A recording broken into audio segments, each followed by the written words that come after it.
Let's really be honest about it. Yes, I think we're spending a whole lot. And I just said that to myself. I got so much stuff. I need to give some clothes away, shoes. It's sad, but I'm about 500 pairs of shoes, you know, and sometimes I forget the shoes that I have and go and buy another pair exactly like them. So it is bad because we we buy too much. But I think that when you get to a certain level of being comfortable and have a little bit of extra money, I think you kind of splurge a little bit on yourself and say, I need this, or I deserve this. And really, you really don't. You're just buying things and talking yourself into things you don't need. I have to say that, I'm always back and forth between Portugal and the United States. When I say I am flying, I made a joke about it. I said, hey, I'm flying into the Twilight Zone, where life is a lot simpler in It is. Portugal than it is in America. The Portuguese people live simply. They enjoy life. They enjoy their culture. They spend quality time with their children.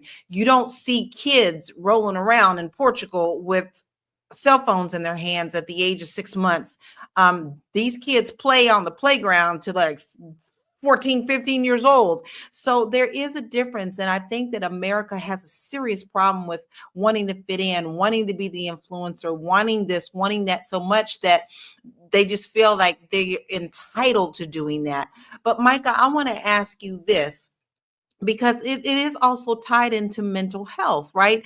Do you feel that financial stress really affects your mental health, especially when we are trying to be that influencer?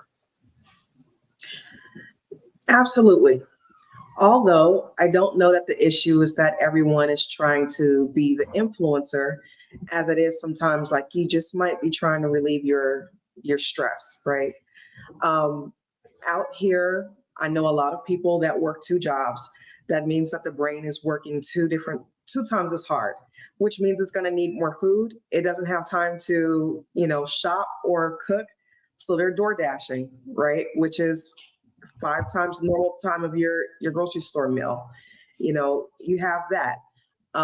Then they're going out and buying stress relieving items, lavender, candles, incense, you know, you name it. What alcohol can they get their hands on? Like I stress myself out all week. I need to go club. That's another, $200. So it could even just be things like that. And it's easy to just run up a bill. And of course, if you're doing all that too, you do have times where you feel like, hey, I need to have something special for myself, because I did all this work. So if this thing costs, $50 to $200, I'm going to spend the money on it because I deserve to be rewarded. I mean, it's just life. So It is life, and I think it's all about balance. But I think where we come out of balance is when so many things that are normal, just even a bottle of lotion. Not I'm not even talking about a, ooh, let me treat myself to a Schmiel good piece of, lotion. When regular things like that are 3 times higher than what they used to be, that paycheck is not going as far as it used to when we're not even getting the raises. Now, Mary, I'm going to ask you this because I don't want to focus really, really all on, how bad it is. I mean, people will see, and you're my sunshine. So, listen, how can people organize bills so that payday doesn't always feel like it's so overwhelming?